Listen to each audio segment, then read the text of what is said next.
I was supposed to lighten up the crowd so you feel free to speak, but I think Charlie just did that.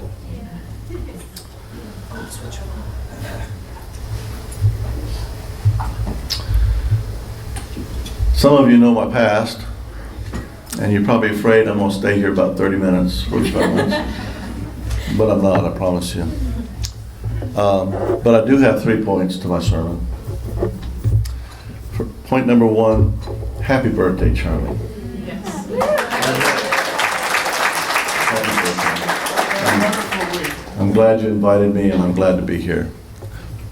Point number 2. Charlie doesn't know this, but when I was born, my dad was 17 years old. Okay, I lost my dad about a dozen years ago. Maybe, I can't remember, 15 maybe now. And I'm turning 73 this month. Charlie turned 90, so figure the years. Okay. So when I lost my dad, there was Charlie. And he taught me how to fly fish. He got me in the right frame of mind to do that.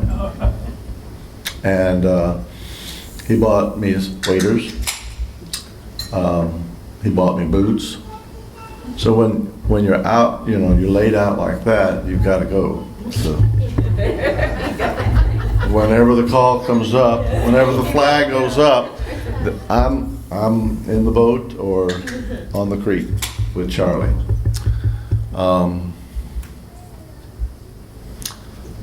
I've been out in his house more times than I know. I've been fed more breakfast than I know. So it's you were a good dad, second dad, Charlie. I appreciate you so much. That's point number 2. Point number 3. That song about naked being, yeah. How many of you ever seen Charlie naked? Just you, Jim. Yeah. Just me. This is an interesting story. I don't know how many times he's told it to anybody, but the last time we went to Erie, we had a great day of fishing. And the next morning we were leaving really early to go out to the creek. And the hotel hadn't turned their dawn and dust lights, or had turned them off. And it was still dark, and Charlie tripped. And being a sailor, he didn't say anything ugly.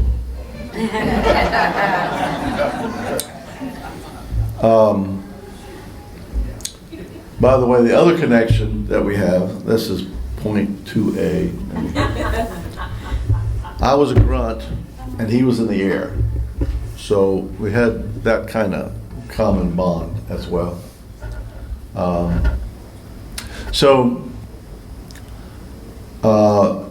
We went fishing after you fell, right? Yes. We went fishing, and it's a good thing that the water was icy cold, and but Charlie didn't last as long as he usually did, and so he said, I don't feel good. I gotta go home.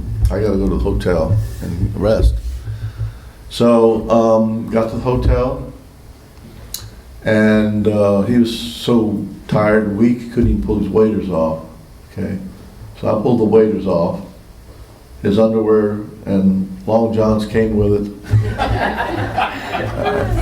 And there was I. And Charlie's all glory. He don't remember a lot of this because he hurt himself really bad.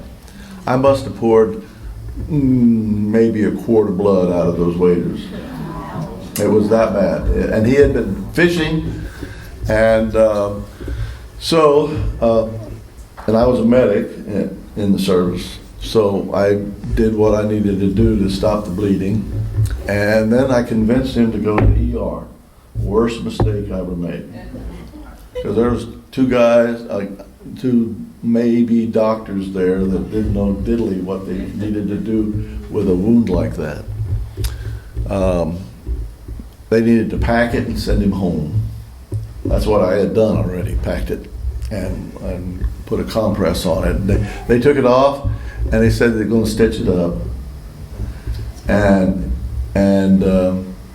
he let them do it. And I'm cursing under my breath that that's not what they should do with this kind of wound. And he let them stitched up. And not a disagreeable word came out of his mouth. And I think it was 2 months of doctor's visits after we got home to take care of the mess that they had made. Okay. All to say that he's one tough bird. Right? He is one tough bird. And to make 90 is my dream.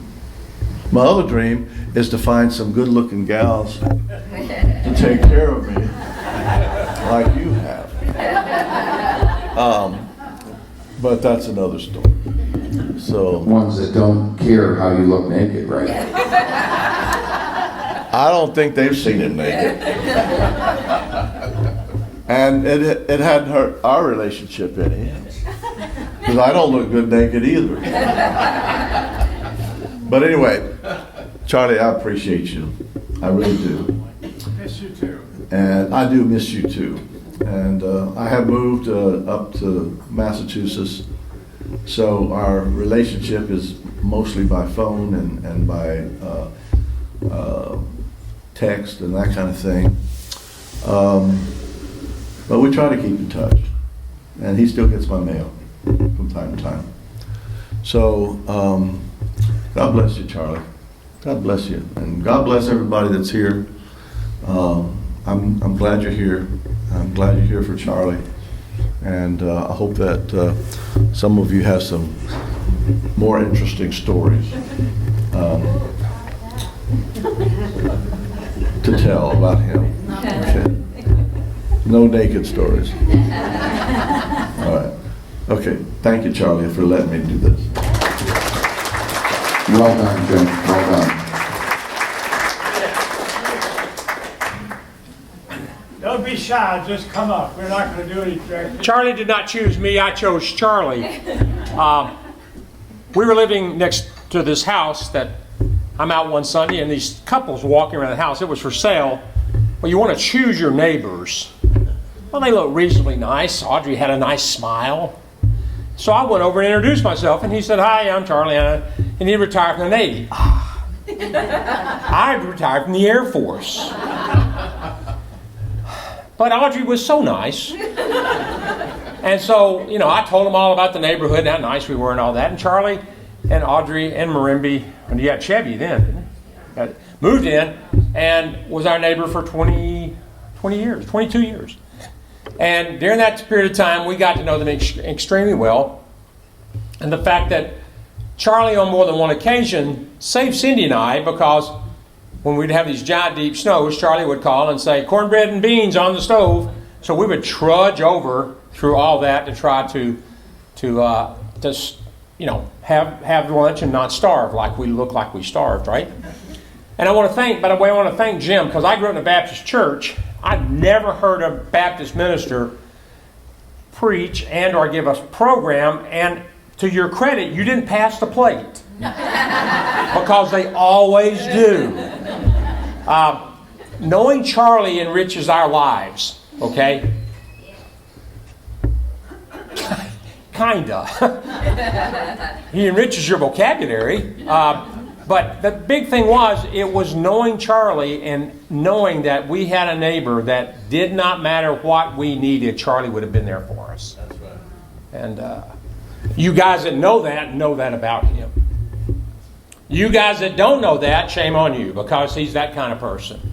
But at the same time, I caution you, if you ever go to Charlie's house for breakfast, man, he will make eggs Benedict. He will do great pancakes. There will always be bacon. If he offers you coffee, stay away. He makes it stronger than It makes it hard, like Chinese arithmetic's hard. You know, he makes it so hard, and he cooks it all day.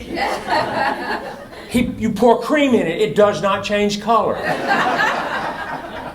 You know, and I like strong coffee, but this is, so just as a caution, the wonderful neighbor, the wonderful friend, that's what Charlie's been for us forever.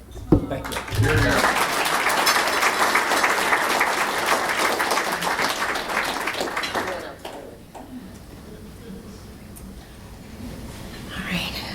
Man, Charlie, 90 years. I mean, this is, yes, absolutely happy birthday. So I'm CJ. I do know most of you. You've become my family. When I adopted Charlie and he adopted me, I adopted all of you as well. And it takes a village. It really does. So I know some of you I've called and gotten advice, or if it's updates or whatever it is, we've had group messages when Charlie's in the hospital, making sure that everybody knows how he's doing or just progress. And I've just been fortunate to have you in my life. I know he always says that I'm the person that takes care of him. And this is my moment to say how much you've taken care of me. I'm going to try to do this without crying. Audrey and I, which is Charlie's second wife, we went way back nursing.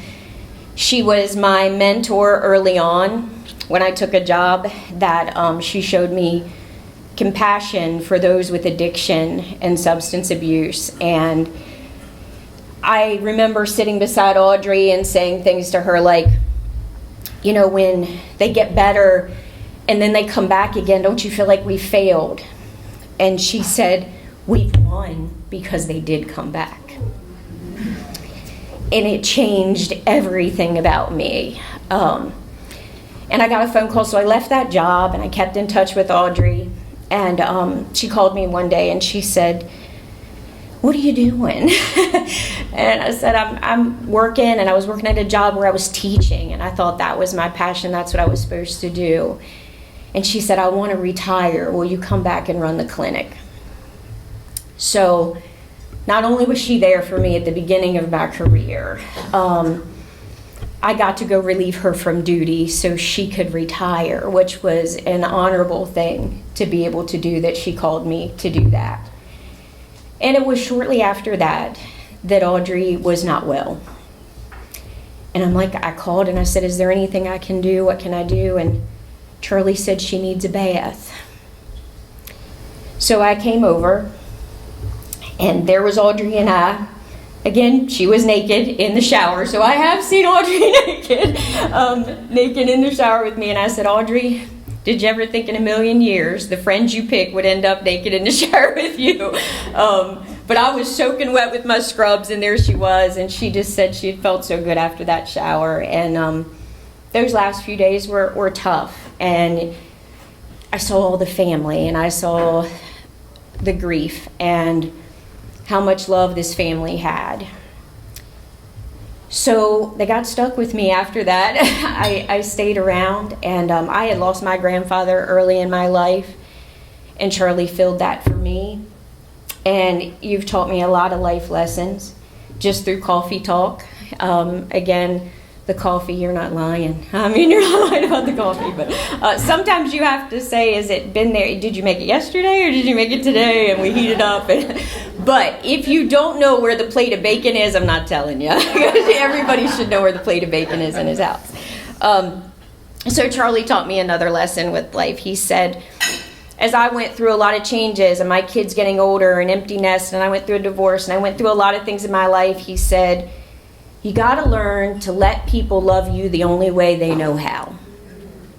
It may not be the way you want them to love you, but it has to be enough. And I stopped and thought about that for so many moments in my life, where when my expectations of someone is, why didn't they? They're loving me the best way they know how, and just accept it. And that's been life-changing for me. I was able to forgive a lot of people in my life and just be loved the way that they wanted to love me. And Charlie, you are so loved. beyond measure. And I hope that we're here on the 100th birthday party. We're going to rock it out. Happy birthday.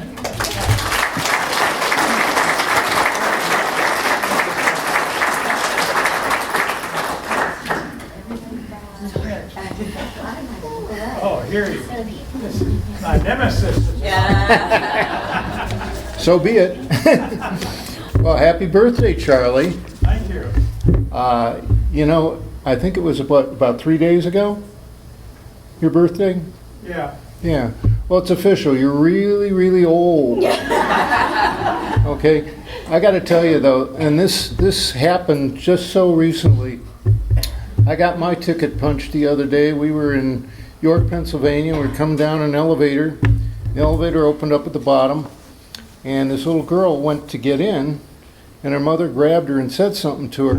And of course, I couldn't hear her because of hearing aids. Oh, I guess that means you're old. And I asked my wife, I said, what did she say? She said, honey, let those old people out of the elevator.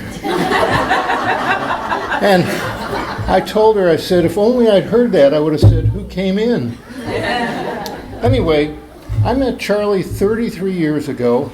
We worked together at the MITRE Corporation, and Charlie came to me and he asked me to contribute to this study he was leading called the MIDS-COEA. Okay, and that's kind of a mouthful, but if you ask Charlie, I'm sure he'll tell you all about it. So I did my day and a half's worth of work, and Charlie finished up the study, and it was an interesting experience because apparently the customer was really dead negative about the whole thing at the beginning and wasn't real happy with Charlie. And when he got the final report, he was ecstatic. And not only was he a pleased customer, but he went running around telling anybody he could find what a good job Charlie did. And, you know, he was glad that he had him, and you should go to MITRE and Charlie if you needed a study done. And my only disappointment was he didn't say anything about my day and a half contribution. Anyway, we survived the MIDS-COEA, and everything was great until a few weeks later. Charlie got the bill, and he got the traditional thing. It would include my salary and overhead, and then there was this other little thing in there called a core charge, which was really just a tax to support the signal processing center, of which I was a member.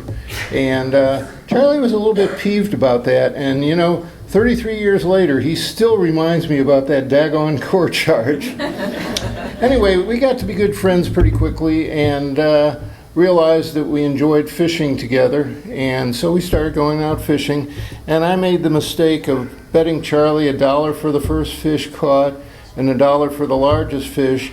And after a couple, 3 years, I decided I was making too big of a dent in his mortgage payment. And so I did the only honorable thing. I killed the bet. Okay.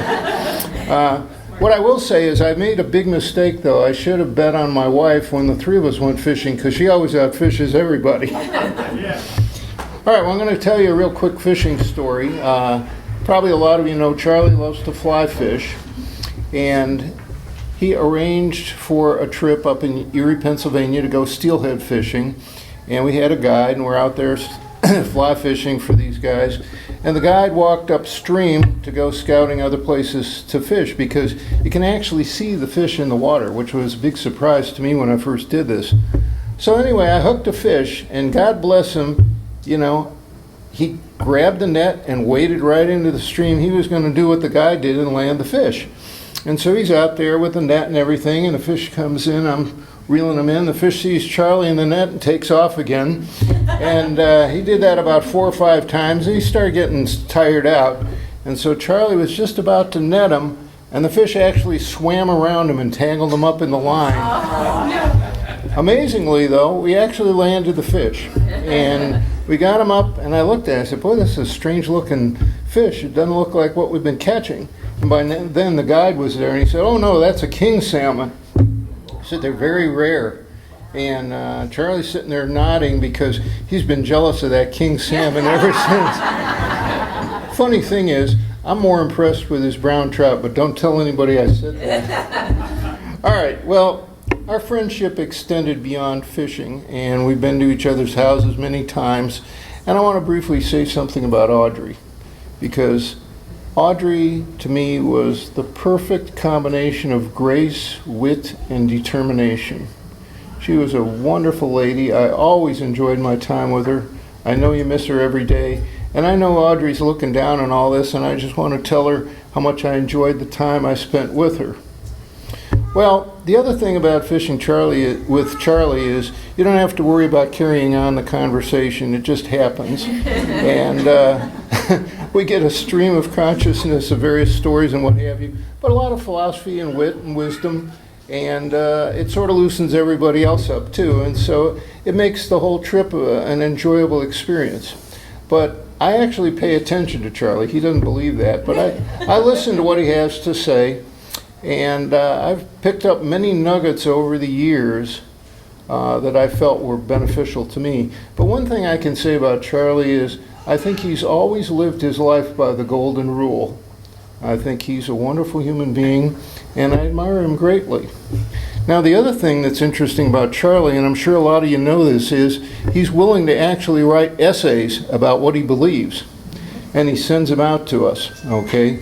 And I actually keep those, and so when I was preparing thoughts for what I wanted to say, I went through and looked through a bunch of them, and I come across this letter that you wrote to, I believe it was the 6th company of the class of 2007, is that right? The 6th company of the class of 2007 at the Naval Academy? Yeah. Yeah, Charlie was their mentor. And, you know, there were a lot of nuggets in it. You know, he was talking to these young midshipmen and telling these young men and women, you know, tips about looking ahead to their naval career. But I came across this quote that he cited from a fellow named Matthew Fontaine Maury. And the quote was, "When principle is involved, be deaf to expediency." And I think that's a wonderful, pithy statement, and I think it's also something that Charlie has lived his life by. So I think he's a man of high principle. I can see his head swelling a little bit there. Okay, well, I'm going to wrap this up pretty quick, but I do want to say something about your naval service. Okay, and I know everybody knows Charlie graduated from the Naval Academy. He was a naval aviator. He was also an analyst for the Navy, and he continued that on into his civilian career. We talked about the MIDS Kauai, for instance. And he served in Vietnam. And Charlie, you know, you did it all, you did it right, you did our country proud, and I'm thankful. So,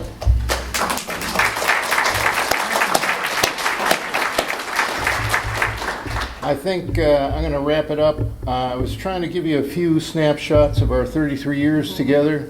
What I do want to say to you is I've enjoyed the time I spend with you. I always look forward to being with you. Looking forward to many more times. I think somebody mentioned before, what are you going to do on your 100th birthday? And I'm going to start the rumor that you're going to take all of us down to Disney World. Anyway, you did well. I'm going to conclude with the old naval salute of fair winds and following seas. Bravo Zulu, Charlie. Thank you.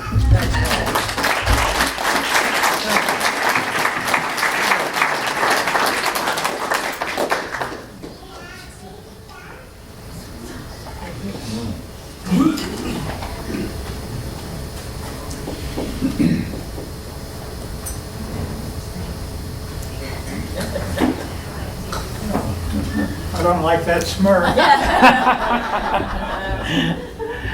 My name's Bruce Knoll. I worked with Charlie and Varley, and Ruth and Beverly were sent back to the table with us for many years at MITRE. But this story's not about when Charlie was working at MITRE, it was after he retired. So around 2000, the United States was very worried about Taiwan and China, as they are today. And they came and asked MITRE to put together a team to go to Taiwan, evaluate their command control, communications, and intelligence systems, and come up with a plan to modernize them using U.S. technology. So we put together a very large team back in 2000, about 40-some engineers of all kinds from the Air Force, Army, Navy, Marine Corps, and Coast Guard, and worked a couple years on it to put together a plan. One of the things that we quickly realized is we had nobody that knew operations. So how to put everything together to help them operate. So Charlie has a reputation, as Varley mentioned, as being a good writer and a good talker and a good storyteller.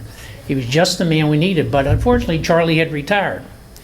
So we contacted Charlie, and after many negotiations, he's also a good businessman. He squeezed a very high salary out of us per hour and headed off to Taiwan with us and spent several years. Over that period of time, he wrote the operations plan for Taiwan on how to operate their command, control, communication, intelligence system, especially in any potential war against China, with them trying to take over.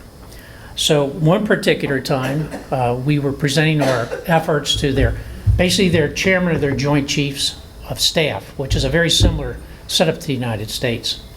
And we had a lot of senior U.S. government officials there, and I don't think Charlie was in that particular meeting, and so you may not know this, but the chairman of the Joint Chiefs of Staff told the U.S. government that they need to pay attention to what we're saying, especially what Charlie Hall wrote for their operations. So I'm not sure I would pass that on to you, Charlie. Anyway, I retired a couple years ago from MITRE, and at that time my understanding was the Taiwan government is still using Charlie's operations plan and the training that he gave them over a number of years and many trips to Taiwan as their golden rule book and keystone to any potential defense that they have today. So Charlie, I think you, the U.S. government owes you and Taiwan owes you a big roll of thanks. I very much enjoyed working with you, Charlie. It was a real pleasure. I had a great time working with you and that group. Thank A lot you. of fun. Happy birthday. Thank you.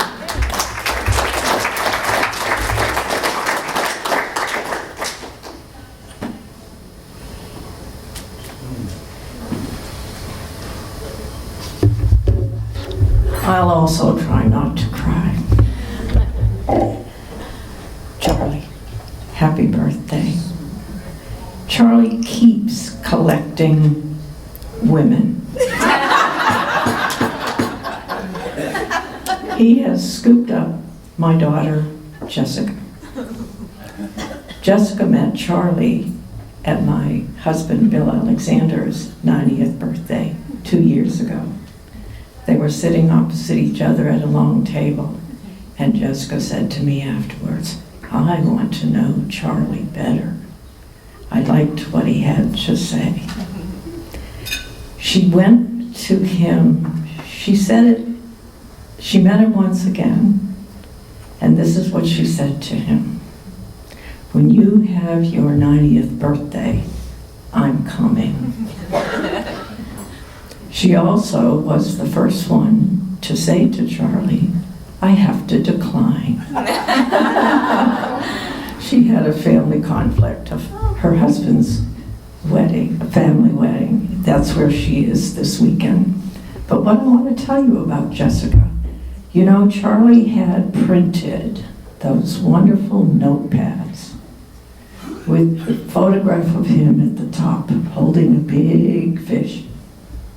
Jessica works for a broadcasting company in New York City, and on her desk is a stack of those pads with Charlie's happy, smiling face. And she says to me, "The most important notes I ever write are on Charlie's fishing pads." So Charlie, I love you. I am glad to know you.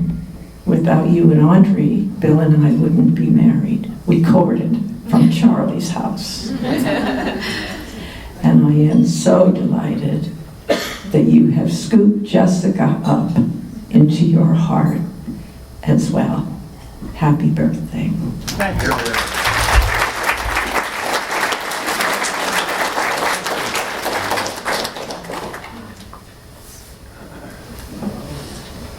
Here comes Peanut.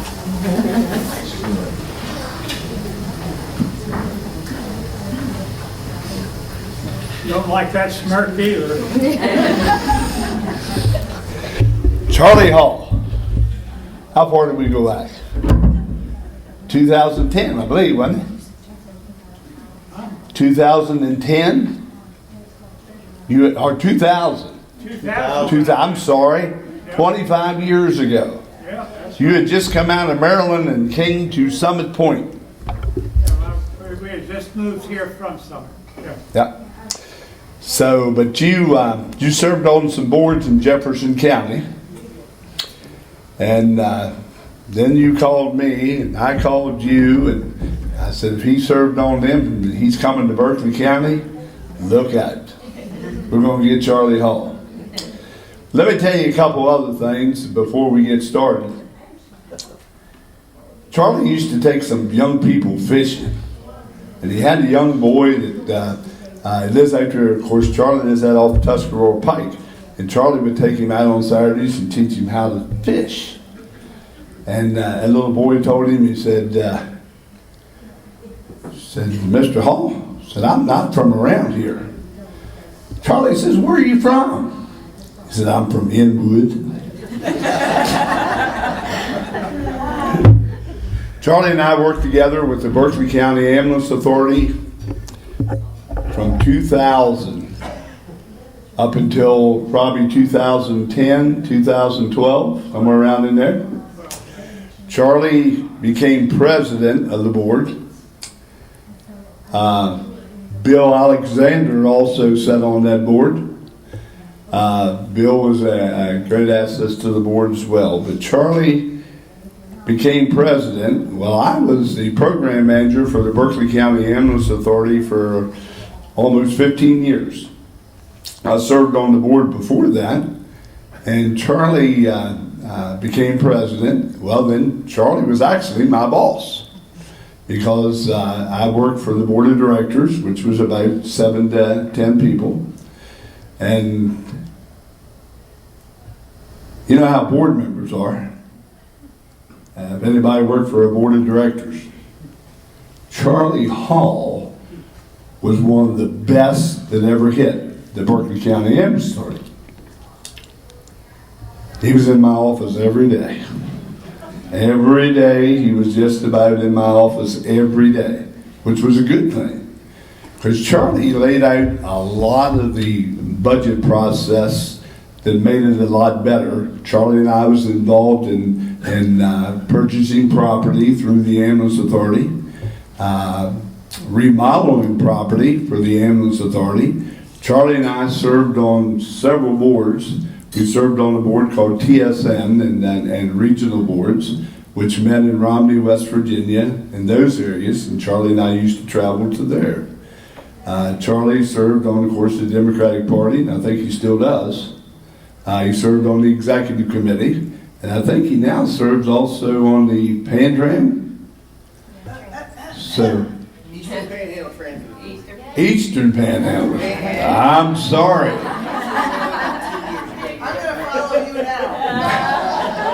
Nick, you and her don't throw no rocks at me here. But Charlie and I, he ran a board, he ran a tight ship. We were very close, more so than a boss and an employee. We discussed a lot of budgets at Cracker Barrel and some other places. But Charlie was an outstanding individual. I've seen him go through some hard times. I have seen him go through hard times with the loss of these two girls. I've spent some time at the time that Audrey was sick, and I was there at that when Audrey had passed. Audrey was a super lady, a loving, very loving person. But Charlie is, I don't know what else to say about Charlie except he was a man in integrity, very humble, a lot of pride in the right way. But if I was going to be in a foxhole, I'd want to be there with Charlie Hall. I've seen him fight some battles, going through the process of career staff and volunteer staff that we work through in this county to build a system that is only getting larger and greater every day. But if it hadn't have been for Charlie Hall playing his big part with the Berkeley County Ambulance Authority, they wouldn't be where they're at today. Charlie, thank you, and happy birthday.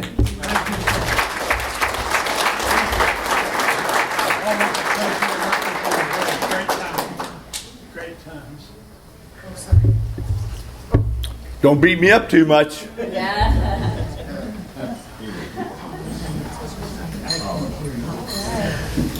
So I had to follow him because he called, I'm the director of Eastern Panhandle Transit Authority, and Charlie sits on our board.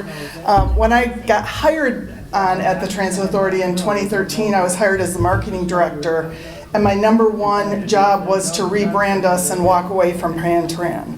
So we lovingly call ourselves EPTA as short, but I just want to say I am now the executive director, and in 2013 I was hired as marketing, and I got here because of Charlie.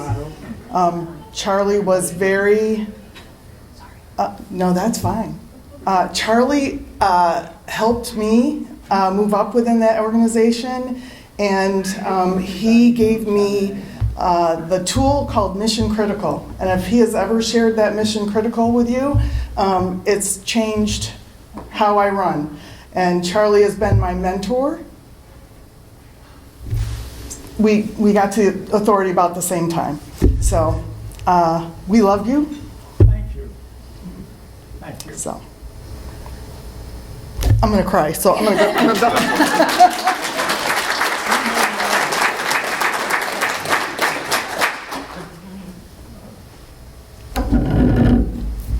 Everybody's so tall. Okay, so I'm Angela. I am one of Grandpa Charlie's granddaughters. Not the oldest, not the youngest, but I hate public speaking, so bear with me on this, but I had to say a couple things. One, I don't know where the Alabama fans went, but go blue. Two, I'm not going to talk anything about strippers. I'm not going to talk about all that other stuff. Naked bodies. I've never seen Grandpa Charlie's naked. Nope.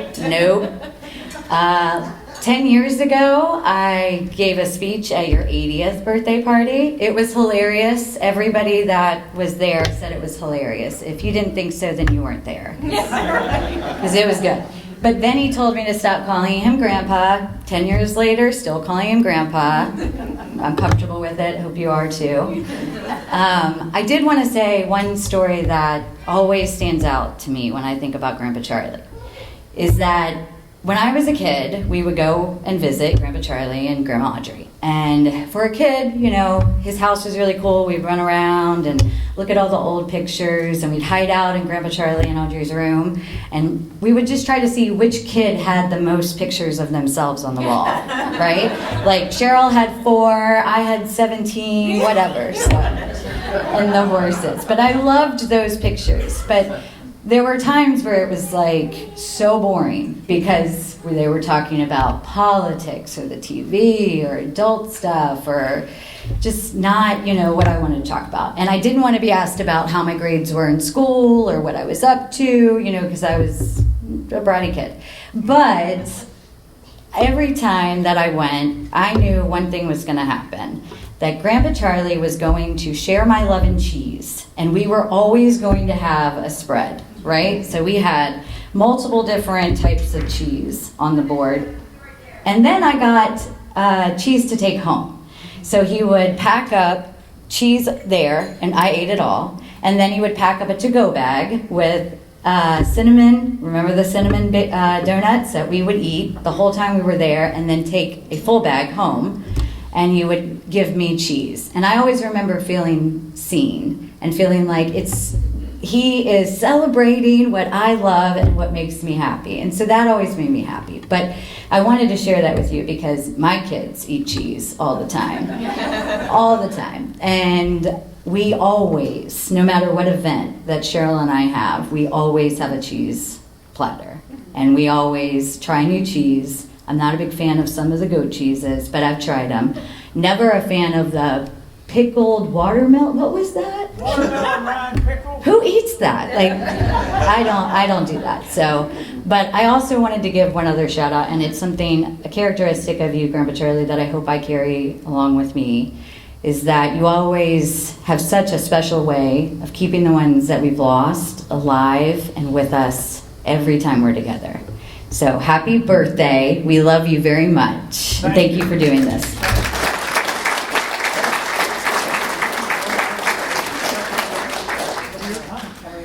You do whatever you want. It's all okay.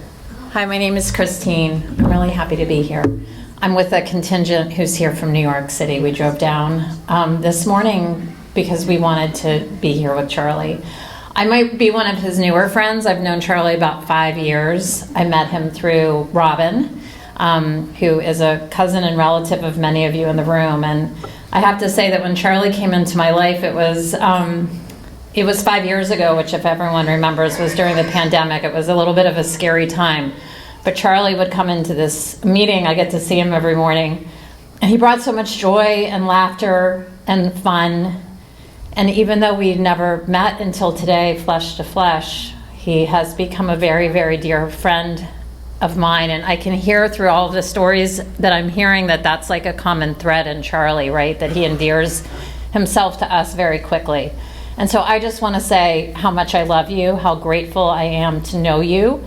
Charlie, I also have a love of cheese, by the way. And I also have a love of pie and sweets. And so Charlie sends me a cake for the last 5 years, every year on my anniversary.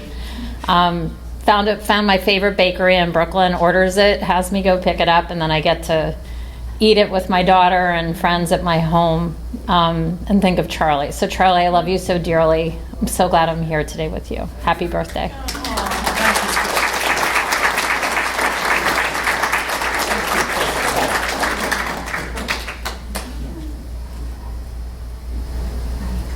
You're running out? Okay. That's good. Oh, we got one more. There's more coming. Okay. She just needs some support. So every year for my birthday, since I was like, what, four, he would make me a birthday cake. Whatever I wanted, he would ask me, and he would make it for me. One of my favorites was the kitty cat one when I was like, I think 8. And then he stopped when I was 10? Last year. We missed last year, yeah. Well, 11 then. And that was something special to me because, like, on my birthday party, I would get one, but I would also get one a couple days before because he would make it for me, and I just thought that was really special. Aww.